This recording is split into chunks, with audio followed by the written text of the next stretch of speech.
함께 나눌 말씀은 무너지는 성 안으로 들어가라, 무너지는 성 안으로 들어가라 라는 제목으로 함께 은혜를 나누려고 합니다. 우리가 3월 22일에 새생명 축제를 하기로 했습니다. 작년 말부터 태신자를 작정했는데 이제 여러분 마음속에 어떤 사람의 얼굴이 이렇게 떠오르십니까? 어떤 사람의 얼굴이 기억에 있으십니까? 오랫동안 기도했는데 여전히 변하지 않는 가족이 있을 수 있을 것이고, 전도하려 할 때마다 차갑게 등을 돌리는 친구가 있을 수도 있고, 그 교회 이야기만 꺼내면 이렇게 비웃으며 자리를 피하는 직장 동료도 계실 것입니다. 그 사람이 과연 구원받을 수 있을까? 차라리 내가 포기해야 되는 것이 아닐까? 여러분, 전도 이야기를 들으니까 좀 마음이 무거워지시는 분은 안 계십니까? 마음이 무거워지십니까? 여러분, 오늘 본문은 1차적으로 바로 그런 분들을 위한 말씀입니다. 우리는 지금까지 이제 몇 번에 걸쳐서 여리고성에 관한 말씀을 나누고 있는데, 이제 그 여리고성에서 있었던 사건들을 한번 보십시오. 그날 여리고성이 무너지는 날, 굉음과 먼지와 절규가 막 뒤섞여 있던 그곳에, 그 현장에서 하나님은 오로지 한 가정, 한 인물을 구원해 내셨습니다. 라합, 이방 여인입니다. 직업이 기생, 몸 파는 여자였다는 것이죠. 인간적으로 보면 가장 자격이 없는 그런 사람이었습니다. 그런 그녀가 어떻게 살아남을 수 있었을까요? 무엇이 그녀를 여리고성에 있던 그 수많은 사람들 중에서 이렇게 구별되어 건짐을 받게 된 것일까요? 여러분, 우리는 이 라합의 내면보다는 외부적인 이유를 오늘은 살펴보려고 합니다. 외부적으로 어떤 원인이 그렇게 구원받을 수 있었는지. 여러분, 그러므로 무너지는 성 안으로 들어가라, 이 제목을 가지고 하나님께서 어떻게 사람들을 구원하신가를 살피는 이 시간 되시기를 주님의 이름으로 축원합니다. 세 가지를 살펴보겠습니다. 첫 번째로, 약속을 붙들 때에 라합이 살던 그 성 안으로 들어갈 용기가 생기게 됩니다. 여러분, 약속을 붙들 때 용기가 생긴다는 거예요. 여리고성이 여러분의 눈앞에 있다고 한번 상상해 보십시오. 지금 그 여리고성이 지금 무너지고 있습니다. 수십 년을 버텨온 그 거대한 성벽이 와르르르 하면서 모래성처럼 지금 주저앉고 있는 것입니다. 막 사방에서 불길이 치솟고 있고 흙먼지가 하늘을 뒤덮었겠죠. 비명소리, 절규소리, 모든 것이 막 무너져 내리는 그런 소리가 천지를 뒤흔들고 있는 그런 상황입니다. 바로 그 순간에, 그렇게 막 정말 정신없는 그 순간에 여호수아가 두 정탐꾼에게 이렇게 말했습니다. 우리 22절 함께 읽겠습니다. 시작. 여호수아가 그 땅을 정탐한 두 사람에게 이르되, 그 기생의 집에 들어가서 너희가 그 여인에게 맹세한 대로 그와 그에게 속한 모든 것을 이끌어내라 하매. 아멘. 여호수아가 지금 여호수아의 이 명령, 여러분, 이 전쟁 중에 지금 이 명령이 이게 가당키나 한 명령입니까? 지금 성이 어떤 형태였는지 정확하게는 모르겠지만 아무튼 무너져 내리고 있는 그런 상황인데, 지금 두 정탐꾼에게 그 위험한 곳으로 들어가라고 명령을 내린 것입니다. 뭐 금은보화를 챙기기 위해서 전리품으로 금은보화를 네가 챙길 만큼 챙겨라 그랬다면 뭐 목숨 걸고 들어갈 만도 하겠지요. 아니면 무슨 승리의 깃발을 거기다 꽂으러 들어가라, 그러면 뭐 군인이 목숨 걸고 가야 되는 거 마땅하지 않겠습니까? 근데 그런 일이 아니었습니다. 기생의 집에 들어가서 그와 그에게 속한 모든 사람을 이끌어내와라. 별로 군인다운 명령은 아니죠.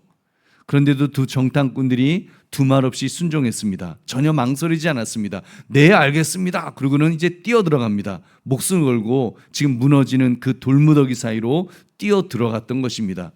여러분, 왜 그랬을까요? 아까 말씀드린 것처럼 지금 무슨 막 그 전리품으로 금은보화를 챙기려고 들어가는 것도 아닙니다. 깃발을 꽂으려고 들어가는 것도 아닙니다. 오직 하나, 맹세한 대로, 맹세 때문에 들어갔습니다. 그 정탐꾼들이 라합에게 했던 약속 말입니다. 우리가 이 땅에 들어올 때에 이 창문에 붉은 줄을 매어 달아라. 그리하면 우리가 반드시 너희를 살리리라. 그 약속, 그 약속 하나가 지금 목숨을 건 발걸음을 만들어 내었던 것입니다. 여러분, 보배로운 성도님들, 여기서 우리는 중요한 진실을 마주하게 됩니다. 정탐꾼들이 이 라합의 집을 구하러 들어간 것은 라합이 착한 사람이어서가 아닙니다. 라합이 회개했기 때문이 아닙니다. 라합이 무슨 기생 라합이 개가천선했다는 증거도 어디에도 없습니다. 오직 하나, 약속 때문이었습니다. 우리 히브리서 11장 31절 같이 읽겠습니다. 시작. 믿음으로 기생 라합은 정탐꾼을 평안히 영접하였으므로 순종하지 아니한 자와 함께 멸망하지 아니하였도다. 아멘. 여러분, 라합은 믿음으로 영접했다 그랬습니다. 믿음으로 영접했다. 하나님은 라합이 믿음으로 내민 그 손을 잊지 않으셨습니다. 기억하셨습니다. 그리고 그 믿음을 통해 맺어진 약속을 지켜주신 줄로 믿습니다. 그래서 성벽이 무너져도 약속은 무너지지 않았습니다. 심판이 임해도 하나님의 기억은 여러분 그 희미해지지 않았다는 것입니다. 우리 보배로운 성도님들, 지금 여러분이 마음에 품고 있는 태신자를 한번 생각해 보십시오. 그 사람이 지금 변할 것 같지 않을 수도 있습니다. 여전히 세상에 젖어 있을 수도 있고 여전히 완악하고 거칠고 교회에 대해서 아주 비웃는 소리를 하고 계실지도 모르겠습니다. 그때 여러분 마음속에 이런 소리가 들리겠죠. 아, 저 사람은 안 돼. 아, 저 사람은 구원하기가 어려워. 내가 포기하는 것이 차라리 맞겠어. 이런 마음. 여러분, 그러나 기억하십시오. 하나님은 그 사람을 향해서 이미 약속하셨을지도 모릅니다. 내가 너를 살리겠다. 내가 너를 살리겠다. 여러분, 그렇기 때문에 여러분의 마음에 그분을 태신자로 품게 하신 것이 아닐까요? 여러분이 부담감을 가지며 태신자로 기록했던 것이 여러분 하나님의 마음이신 줄 믿으시기 바랍니다. 여러분, 여러분 속에도 지금 태신자로 작정하지 않았다고 할지라도 누군가 이렇게 떠오르는 인물이 있을 것입니다. 고등학교 때 그 같이 놀았던 그 친구의 얼굴이 떠오르기도 하고, 여러분 정말 직장에서 나를 좀 괴롭히는 그분인데 갑자기 그분의 얼굴이 떠오를 수도 있습니다. 그러면서 그분에 대한 마음의 부담감, 왠지 그분을 전도해야 되겠다고 하는 그 부담감이 있다면 여러분, 그것은 하나님께서 하나님의 마음인 줄 믿으시기 바랍니다. 하나님께서는 그를 구원코자 하는 그런 작정하는 마음이 계시기 때문에 우리에게 그 마음을 주신 것이 아니겠습니까? 여러분, 그 약속이 지금도 살아있습니다. 우리가 전도하러 나가는 것은 내가 결단했기 때문만이 아닙니다. 내가 결심했기 때문에 가는 것이 아닙니다. 하나님께서 그 영혼을 부르시고 우리를 그 부르심의 도구로 사용하시는 것인 줄 믿으시기 바랍니다. 여러분, 하나님께서 도구로 나를 사용하시는 것입니다.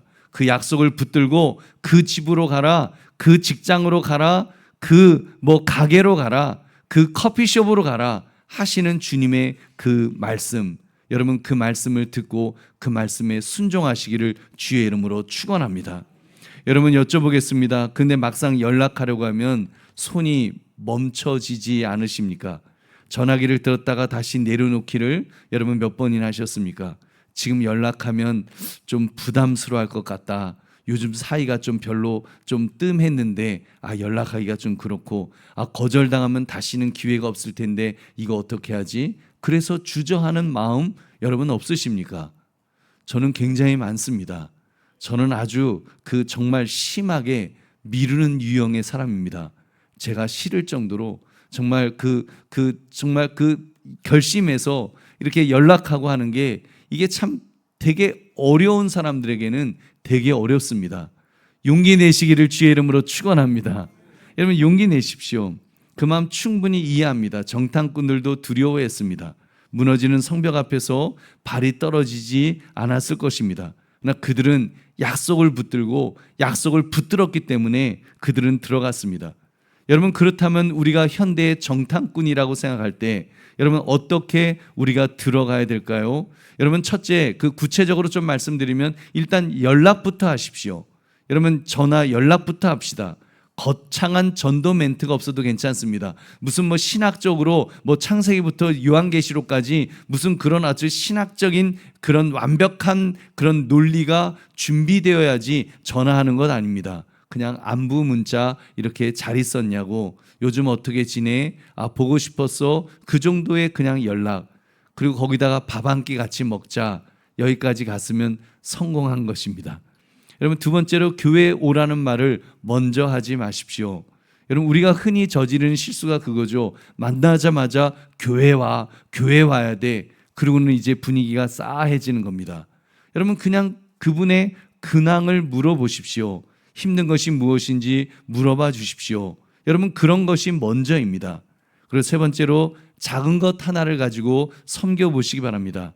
말보다는 여러분 행동이 또 선물이 마음의 문을 열 줄로 믿습니다.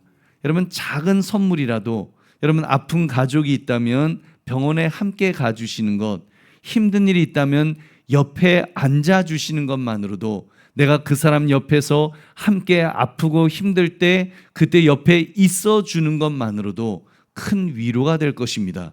그리고 이사를 한다면 짐을 들어주는 것이 좋겠죠. 여러분, 주님께서 여러분에게 태신자로 작정하라 하셨기에 그 주님의 마음으로 그분들에게 달려가시기를 주의 이름으로 축원합니다. 여러분, 하나님의 약속을 붙들며 용기 내어 가시면 주님께서 함께 주실 줄로 믿습니다.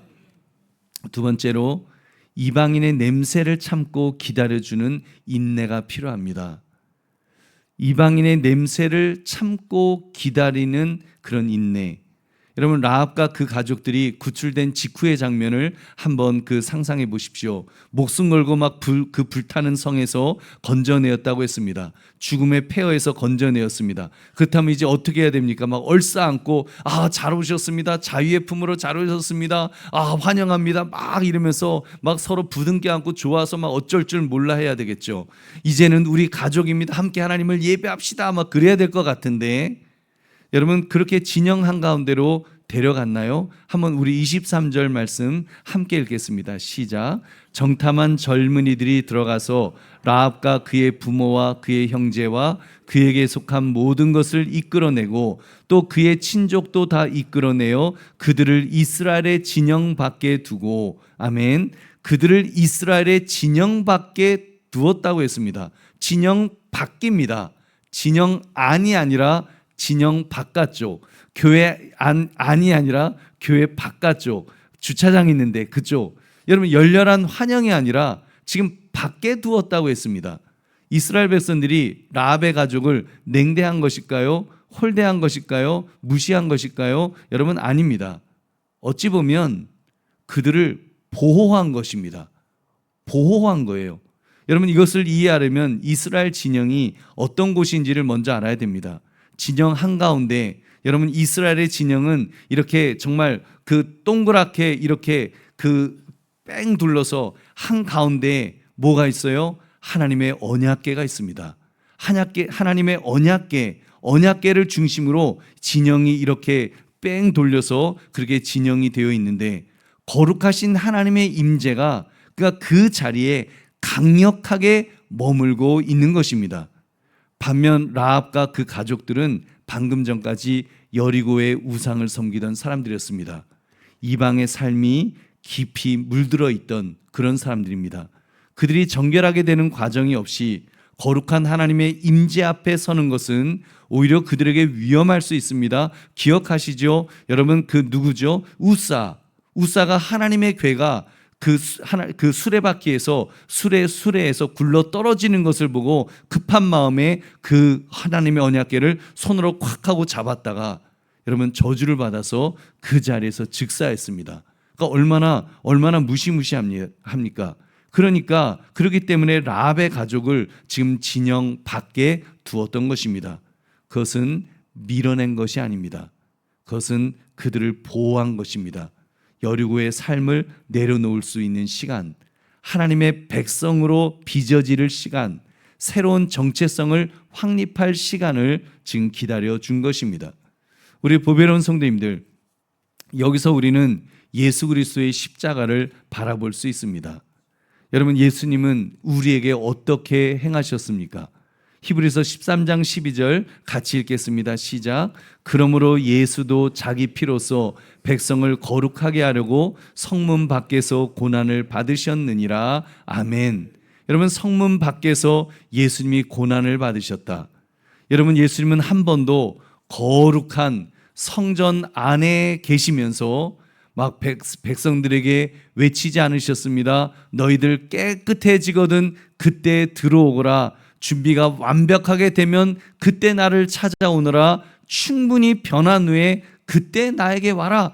이런 식으로 말씀하신 적이 없으셨습니다. 친히 성문 밖으로 나오셨습니다. 우리가 있는 그 자리까지 나오셨다는 말입니다. 이 더럽고 추한 곳으로, 죄인들이 있는 곳으로 오셔서 창기와 죄인들의 친구가 되어 주셨습니다. 우리들이 있는 현장으로 오셔서 우리와 함께 그 냄새를 맡으셨습니다. 우리의 수치를 함께 지셨습니다. 우리가 정결해질 때까지 그 자리를 떠나지 않으셨습니다. 이것이 성문 밖에서 우리와 함께 머무셨던 그리스도의 사랑인 줄로 믿습니다. 보배로운 성도님들, 이번 전도 축제에 처음 교회에 오시는 분들을 떠올려 보시기 바랍니다. 솔직히 그분들 여전히 여리고의 냄새가 날 수 있습니다. 입에서는 여전히 거친 말이 터져 나올 수 있을 것이고, 예배 시간에 어색해서 딴짓하실 수도 있을 것입니다. 우리의 기준으로 보면 턱없이 부족해 보일 수 있다는 말입니다. 그때 여러분은 어떤 반응을 보이시겠습니까? 교회에 오려면 제대로 하고 오시오. 여러분 그러시겠습니까? 담배 냄새가 나는 거예요. 아니 담배 피면서 교회 오세요? 담배 끊고 오세요. 여러분 그러시겠습니까? 그 말 한마디가 그 영혼을 다시 여리고로 몰아내는 것과 같습니다. 하나님의 마음이 얼마나 아프시겠습니까? 여러분 우리는 이런 마음을 가져야 합니다. 아직 진영 밖의 시간이 필요한 분이시구나. 그리고 기다려줘야죠. 그분이 준비될 수 있도록 그 기다림 하나가 그 영혼을 하나님의 품으로 이끌어 주시게 될 줄로 믿습니다. 여러분 생각해 보십시오. 여러분이 처음 교회에 오셨을 때 그때 어떤 모습이셨습니까? 나는 거룩한 모습으로 처음 교회 올 때 나는 거룩한 모습으로 교회에 왔어요 라고 하시는 분이 계시다면 회개하시기 바랍니다. 여러분 그런 사람 없습니다. 내가 설령 모태신앙이라고 할지라도 우리는 정말 죄인이었습니다. 여러분 정말 여러분도 누군가의 기다림 속에서 이 자리까지 온 것이 아닐까요? 교회는 완벽한 의인들의 모임이 아닙니다. 여리고에서 막 탈출한 영혼들이 흙먼지를 털어내는 목욕탕 같은 곳이고 병원과 같은 곳입니다. 여러분 저도 그랬습니다. 저는 모태신앙이에요. 저희 아버지가 목사님이셨습니다. 그러나 청소년기에 저는 정말 피를 흘릴 정도로 그렇게 거칠게 아파하면서 정말 질풍노도의 시기를 그렇게 보냈습니다. 그런데 그 모습이 얼마나 꼴보기 싫었을까요? 목사 아들이란 것이 저게 목사 아들인데 하면서 얼마나 꼴보기가 싫었겠습니까? 정말 제가 창피해서 말을 못해서 그렇지 말하고 나면 여러분들이 전부 째려보실지도 몰라요. 여러분 근데 정말 그 성도님들이 기다려 주셨습니다. 사랑으로 인내하면서 기다려 주셨기 때문에 오늘 이 자리에 제가 서 있는 줄로 믿습니다. 얼마나 정말 감사한지 모릅니다. 여러분 우리 빨리 변화시키려고 강요하다가 영혼을 잃지 맙시다. 여러분 사랑으로 기다리셔서 그가 주님의 자녀가 될 때까지 인내함으로 기다리시기를 주님의 이름으로 축원합니다. 여러분 혹시 지금 이 자리에서 어떤 분은 자신이 준비되지 못한 사람이라고 그렇게 생각되는 분도 계실 것입니다. 내가 마치 라합처럼, 내가 마치 여리고에서 살고 있는 사람처럼 그런 마음이 들어서 이거 어떻게 하지? 나는 어째서 아직까지도 이런 변화가 이렇게 별로 없는 거야? 왜 여전히 세상의 습관을 여전히 나는 따르고 있는 거야? 그런 분이 계실지도 모르겠습니다. 몰래 속주머니에 담배 한 가치가 딱 이렇게 있는 분이 계실지도 모릅니다. 여러분 자책하지 마십시오. 낙심하지 마시고 너무 조급해하지 마시기 바랍니다. 하나님이 지금 여러분을 진영 밖에 버려두신 것이 아닙니다. 지금 이 순간도 거룩한 백성으로 빚어 가시는 줄로 믿습니다. 여러분 지금 이 순간에도 때가 묻은 옷을 이제는 갈아입을 시간을 지금 하나님께서 기다리고 계실 줄로 믿습니다. 조급해하지 마십시오. 술을 아직 못 끊었다고, 담배를 아직 못 끊었다고 너무 자책하지 마십시오. 담배 핀다고 여러분 담배 피는 것 때문에 지옥 가는 일은 없지 않을까요? 분당에 있는 유명한 교회는 그래서 흡연 부스를 만들어 놓았다고 합니다. 여러분 그 교회가 담배를 많이 피시라고 권장하려고 그 담배 부스를 거기에 만들어 놓았을까요? 그게 아니죠. 담배를 피라고 놓아둔 것이 아니라 담배 펴도 흡연자도 교회에 올 수 있습니다라고 하는 그 메시지를 전달하고 싶었던 것입니다. 그래서 실제로 흡연자 여러분들이 그렇게 해서 전도돼 갖고 교회에 오셨다고 하는 그런 미담도 들었습니다. 보배로운 성도님들, 주님은 여러분을 포기하지 않으십니다. 여러분이 더 성장하기를 기다리고 계시는 줄로 믿습니다. 그러므로 그 기다림의 은혜가 여러분의 태신자에게 또 우리 자신들에게도 그렇게 넘치시기를 주님의 이름으로 축원합니다. 세 번째, 저주의 족보를 끊고 생명을 심는 결단이 필요합니다. 여러분 이제 이 사건의 결말을 봅시다. 26절에는 무시무시한 그 여리고성이 무너진 후에 이런 기록이 있습니다. 26절 같이 읽겠습니다. 시작. 여호수아가 그때 맹세하게 하여 이르되 누구든지 일어나서 이 여리고성을 건축하는 자는 여호와 앞에서 저주를 받을 것이라. 그 기초를 쌓을 때 그의 맏아들을 잃을 것이요 그 문을 세울 때 그의 막내 아들을 잃으리라 하였더라. 아멘. 너무나도 섬뜩한 저주의 선언입니다. 건축 하나 괜히 잘못하다가 아주 그냥 부자가 그냥 다 멸망당할 그런 판이죠. 여러분 이것은 단순히 건물 짓는 것을 하지 말라는 건축 규제 명령이 아닙니다. 여리고는 하나님을 대적하는 어떤 인본주의의 총집합체 같은 곳이라 할 수 있습니다. 인본주의, 하나님 없이 살겠다고 하는, 하나님이 필요 없다고 하는 바로 그런 교만의 상징이었던 것입니다. 그러니까 여리고라고 하는 것은 바로 그런 교만의 상징입니다. 여러분 그러니까 하나님이 무너뜨리신 그 시스템을 다시 세우는 것은 하나님과 싸우겠다고 선포하는 바로 그런 선전포고로 간주된다는 그런 의미죠. 그 대가는 생명의 상실입니다. 그것도 자녀를 잃는 비극 중에 비극을 맞게 된다. 지금 그런 말씀입니다. 보배로운 성도님들, 여러분 주변에는 여리고를 다시 세우겠다고 하는 분들 여러분 없으십니까? 여러분 있으실 거예요. 그 술로 성벽을 쌓고 또는 돈으로 성벽을 쌓고 쾌락으로 성벽을 쌓으면서 나는 하나님 없이도 나는 잘 살 수 있어요 라고 하는 그렇게 고집 부리는 분들이 분명히 있을 것입니다. 그 인생의 결말을 하나님께서 경고하신 것입니다. 그러므로 그분들을 그대로 두어서는 안 됩니다. 여러분 강건하여 하나님 앞에 나오도록 하나님에게 돌아오도록 여러분 강건하시기를 주의 이름으로 축원합니다.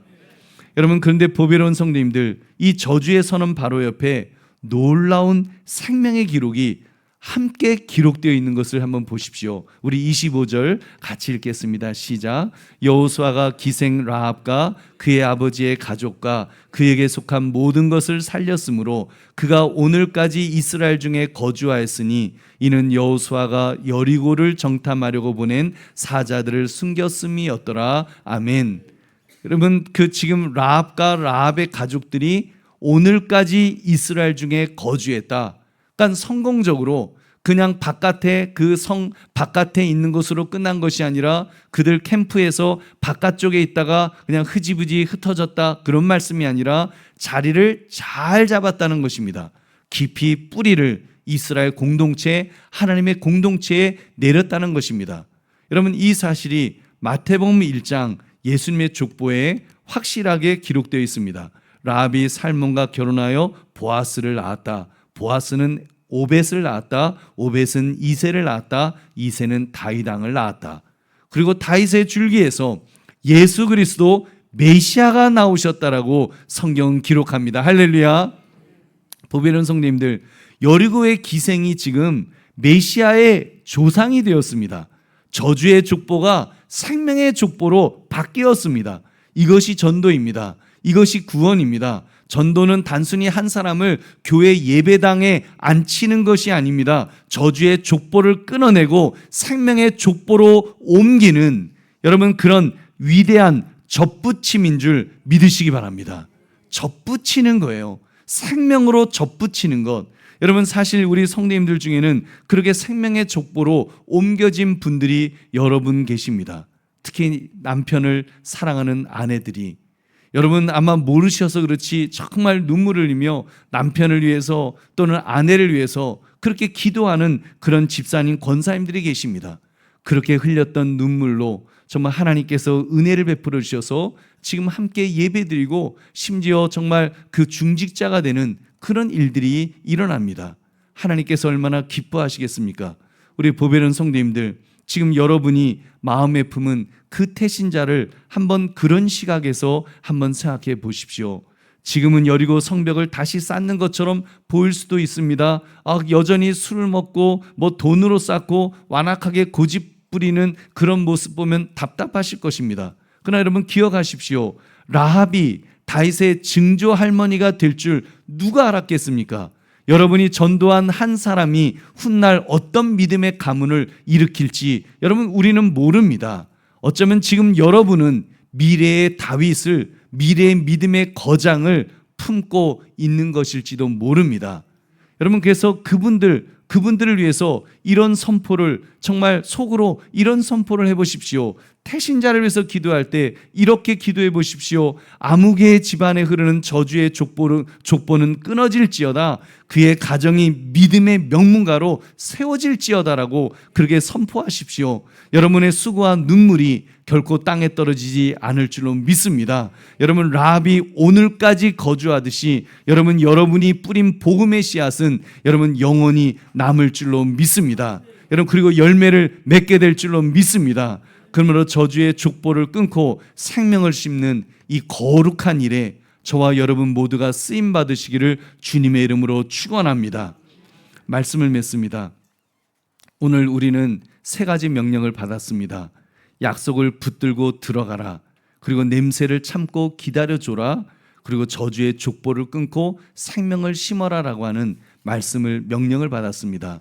지금 이 세상은 여리고처럼 무너지고 있습니다.